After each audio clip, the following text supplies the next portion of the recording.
course, but we couldn't help but notice the crutches that you came in on there. What happened? You said you came into this with an injury? Yeah, it's just it was like the same. Does this work or does this work? Yeah, it's like the same before I was meant to fight Cowboy. Last week, it just my knee just completely gave out and I tore it. I didn't know how bad because as soon as it happened, I just sort of just tried to block it out. you know, Everything this week, it was just one more thing on it, and so then it wasn't really hurting in the fight, but now it's just throbbing me, and it's stiffening up a bit. I'll be okay in a few days, but I'll see what's up with it, and I'll get it a little bit checked out. What happened? Did you take a strike to the knee, or did No, you step on it? I was sparring. It was probably my best day of sparring. I was just on fire, and I just got a bit overwhelmed, and as I threw a leg kick, one of my sparring partners, Chris, stepped in, so my knee sort of stopped on his leg, but my leg wrapped around, and so my knee it gave out. It's the same knee that I'd done before Cowboy. It's just problems, but listen, I'm not pulling out a no fight for nothing. I'm just not. If Kelvin would have got the victory there tonight, you wouldn't have seen me sat here talking about injuries or jet lag or visa problems. It's as I've always said. I'm honest. I'm from the heart, and you either win or you lose. And that man who wins on that night is the better man. You said all the right things when we spoke to you yesterday. Everything's good. But now that you're here, can you be honest? I mean, not knowing, especially not knowing you had a knee injury, but not knowing if you have a visa, if you're going to be able to get over here, the late flight. I mean, how tough was the final week in these last couple of days? Do you want me to be brutally honest? Please. It was like it was like I don't know. I can't even explain it because I'm waiting next door at the embassy in London, and it's just every day that going by is I don't know if I'm getting a visa, and I know that Dana and the guys, they had everyone. I think Dana spoke to Trump about me. I mean, that's I didn't know. There was times when I thought this fight's not happening, and that I know there was a lot given over the weight cut video with Kelvin and that, but Kelvin probably just thought, fuck this, I'm gonna eat some shit because he's not turning up. You know what I mean? And there was times when I just wanted to do it myself, and so there was that, and then there was I knew there was going to be jet lag, and I knew there was going to be water retention for weight cut, and I didn't know if the fight was happening, and I had a few injuries, and it's just that didn't mean anything to me. I wanted to just get in there. I didn't want to win. I didn't want to lose. I just wanted to be in there, and I don't even know. I can't say anything. It's I've been invincible all my life. I know my skill set I've got. I know I can beat any guy in any division. I know that with my skill set. You've seen that tonight. I've just number 4, Kelvin. Look at the guys he's knocking out. I know it wasn't the most exciting fight, but he didn't touch me. He just simply didn't touch me, and that's no disrespect to him. That just shows my skill set. But before Woodley, there was no one guy who could beat me, and then 2 losses like that, it just took a lot away from me inside of me. I didn't say it, but I fought some hard demons, and then obviously stuff with getting arrested, and then there's other things, and you lose sponsors. It's like a fucking whirlwind, and it's good and it's bad, and it's. You know what I mean? So just to get in there tonight, I tell you, I was trying to fake an injury before walking out. I was thinking of an injury to fake because I just simply did not want to get in there. And this is probably things that fighters don't talk about, but me, I'm honest. And that's just where I was at. Now I'm here. Confidence is back. Fuck all these middleweights. I'm coming for everything. It's back. I was say, with all the confidence that we know you have, you had some pretty honest quotes afterwards that you said you were fearful getting in there and a little bit afraid. So has that been rectified at this point, or do you think that's something you're going to have to deal with every time? Every fight, no matter what any fighter will ever tell you, they will be scared. If they tell you they're not, it's a blatant lie. But this fight, I wasn't scared. I was terrified. I wasn't shaking, but I just didn't want to go. I didn't. The magnitude of the event, everything. I was doubting. I was thinking of ways to get out of the fight. This was only today, and I'm just so scared. And then the first round's over, I'm like, Darren, come on, pull yourself together. And I was like, okay, now we're gonna win this fight the way we planned. We're not gonna let him touch you, and you're gonna win it on whatever. I knew it could be hard to knock him out. I know I've got the power, but I know he's a tough cookie, and that's just how it is. The fighters might not say it, but I'll always say it, whether it's good or bad. I've been criticised in the past or whatever, but that's where I was at today. As soon as I woke up. Last thing for me, I mean, you jumped into the deep end of the division, right? Dana was in here just now, and he said, guessing he probably thinks that puts you top 6 or so in the division. I mean, where do you feel like you go here when you beat somebody that high ranked to start with? Where do you go next? I don't know. I really don't know. I've said this. I should have said it on the mic maybe, but years ago, Israel, before I was already like sort of at the top, before I was fighting Woodley, and he identified as like the fight that was going to happen with me and him. And I want that fight for legacy. You know, I've spoke about Anfield, my hometown, the Liverpool Football Club, and that's a legacy fight for me. You know, I've said this before here on these tables. Forget the belt. Obviously, if me and him fight, the belt's up. But it's the fight with me and him that I know it's gonna be. It will, honestly, I swear to God, like I get goosebumps thinking about it. And you know, if it's that, it's that. And if it's something else, it's something else. And listen, I ain't afraid of no one. No weight division. None of them. Darren, just over here, Robert Whittaker is keen to come back to action as soon as possible. I'm just wondering, what would you think of a matchup with a guy like Rob? Yeah, I think it's terrific fight. You know, but we're both like strikers. I don't know really who wins in the wrestling department. No one can take me down and keep me down. That's simple. I've just moved up to middleweight, and you got Kelvin, who's an unbelievable grappler. Yeah, he took me down twice, 3 times, but he couldn't keep me there. There's no man keeping me down. So, you know, I don't know where it goes. But, as I say, confidence lacking, confidence high. I believe I beat them all. I do. I truly believe with me, the way I know I can train and my mindset is and my skill set, I can beat them all.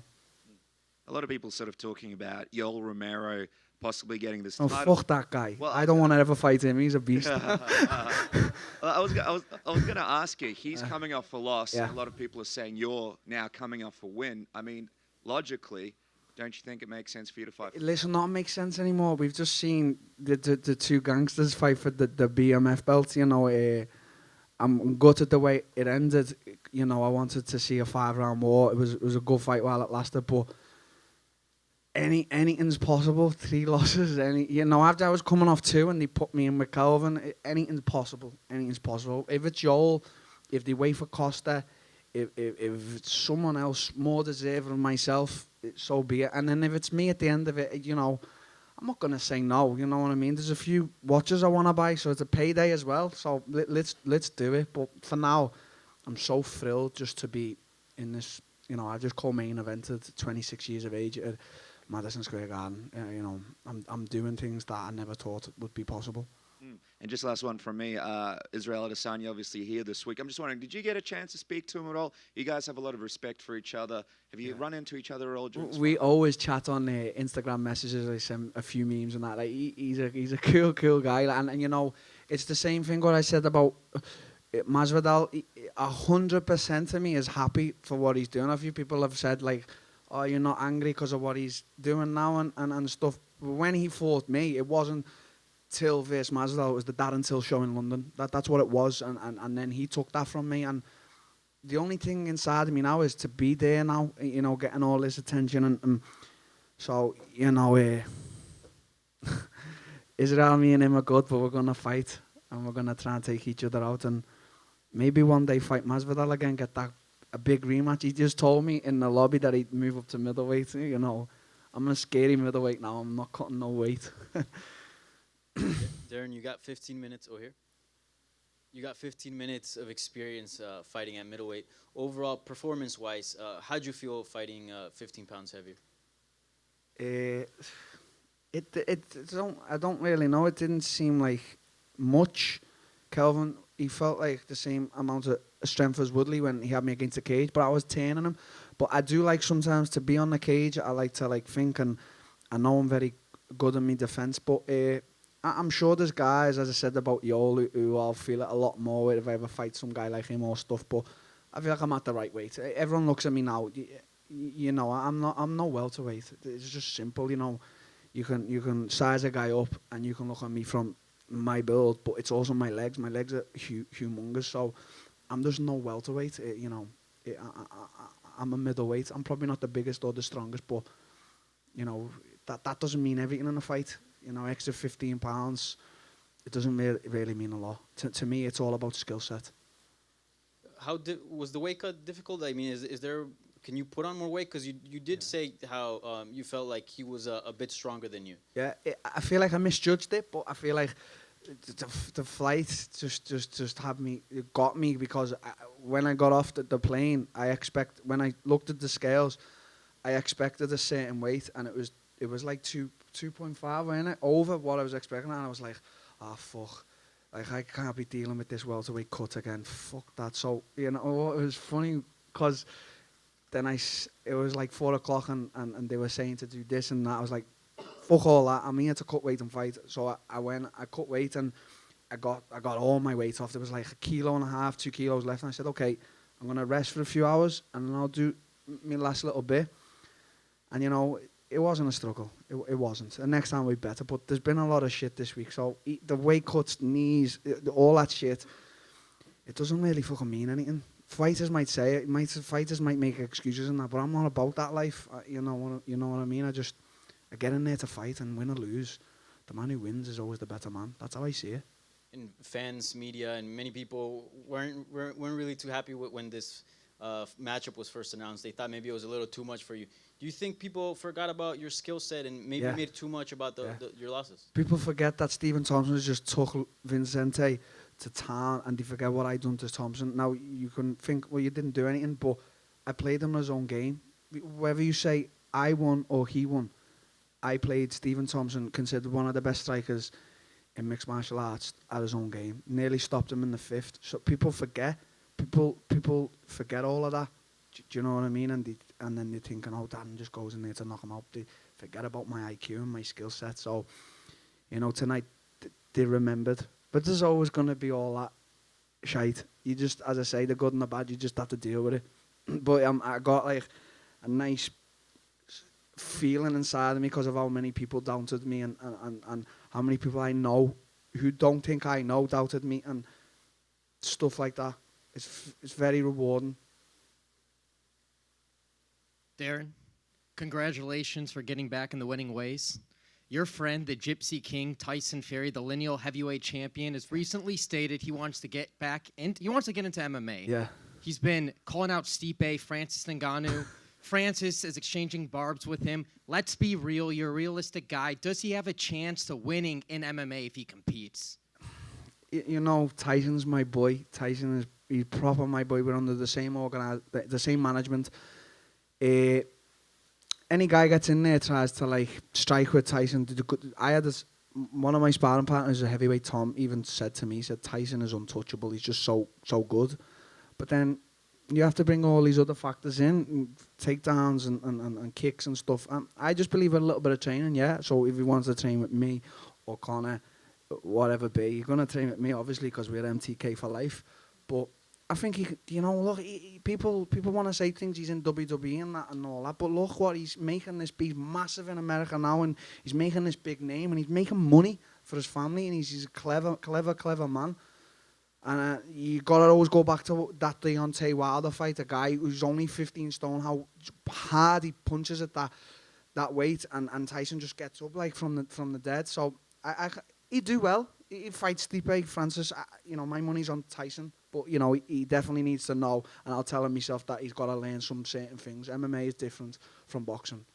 Lastly, Sweet Caroline, your walkout music, very unique song choice. What's going through your mind when you hear Sweet Caroline? Bum, bum, bum. Do you know what? I'm going to tell you the brutally honest truth now is I got an email 5 days ago from the girl who does the walkouts, and I just wasn't bothered about that or anything, as I said. And she asked what music I would be walking out to, and I didn't reply. And then just before walking out, then we're calling, I said, call, I forgot. I didn't want to come out to Sweet Caroline. I just didn't want to come out to it. I don't know why. I just had fears, anything. And it come on. And I just couldn't even believe how many people were cheering for me. And then it was just on. I was like, okay, this is good. But I don't think I'll ever relive that moment from when I fought in Liverpool. We'll see. Anfield's definitely the next place I'm fighting. That's the next place next year. It's going to happen. I know it's going to happen, but Sweet Caroline's the one. You know that.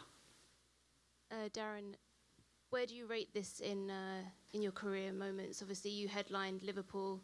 This is MSG. What for you is the big highlight of your career so far?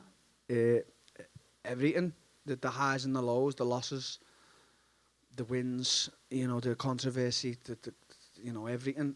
But when I want to sit down, when I retire, when I'm 35, I want like to have sold out Anfields and won a UFC title. That's the goal. All other things are important, but that's the goal. And right now, in my mind, I can see Anfield happening. I just can. I just can see it visually now, right now when I speak. And how much would that mean to you to get that dream? I'm from Liverpool. Liverpool's a very iconic city. The guys in New York, and they speak to me as well, and I say I'm from Liverpool. They didn't know the place. And I've sold out the arena there already, the Echo Arena. First ever guy in combat sports to do that. Was the first ever guy. And I'll be the first guy to do it at Anfield. There's a boxer, we've got a boxer from Liverpool, Callum Smith, and he's scheduled to fight there next year. But that's boxing. I'm MMA, so when he sells it out, and as I say, I'll be 100% happy for him, and then I'll sell it out in MMA. That's the goal right now. Darren, do you know the severity of your knee injury? Sorry? Do you know the severity of the knee injury at the moment? It's I just since Cowboy, I've just sort of put it to the back of my mind, and I wrestle. I do everything with it, everything. I stretch it, put it behind my head, everything. I'm a flexible guy, but now it's swelled up a little bit, and this is what I always do. I'll ice it, and then when it feels good, okay, fuck that. So I'm probably gonna leave it, to be honest with you. Most fighters now feeling this right now will probably get surgery, but this is not a telltale for fighters anyway to kick me, because I can take low kicks. Trust me, ex-Muay Thai fighter, but we'll see. It's not that bad. And obviously you got a win on the big stage against the number 4 ranked middleweight. As people said, a lot of people were doubting you going into this. Do you feel that you silenced the doubters tonight? Yeah, I do. I always talk about doubters, and I feel like I've been being doubted a lot of me. Like, I've only been in MMA for like 7 years, 8 years. That's not a long time, and I'm 26, and as I say, sometimes you look what people write about you and what people say, and what messages you receive, and what people you think they think you don't know what they're saying, and just the doubt that comes out of them, it drives me on, and I feel like, as I always say, the good and bad in life, that's the bad, because it is really bad, and it's hard to take millions of people putting you down. Even though I know in myself how good my skill set is, and any one of them couldn't stand 10 seconds with me, but it drills a hole in your head, and it can affect you. And not that only affected me for this fight, just everything, coming off the losses I was coming off, and how invincible I thought I was before that. I know I'm still the greatest, but I know I've got to work at that, and now I'm just so thrilled. I don't really care about the win or whatever. I'm just so thrilled to be here. I really am. I've come back from a lot, and I don't speak about it much, but I really have. I've built myself back up. Yeah.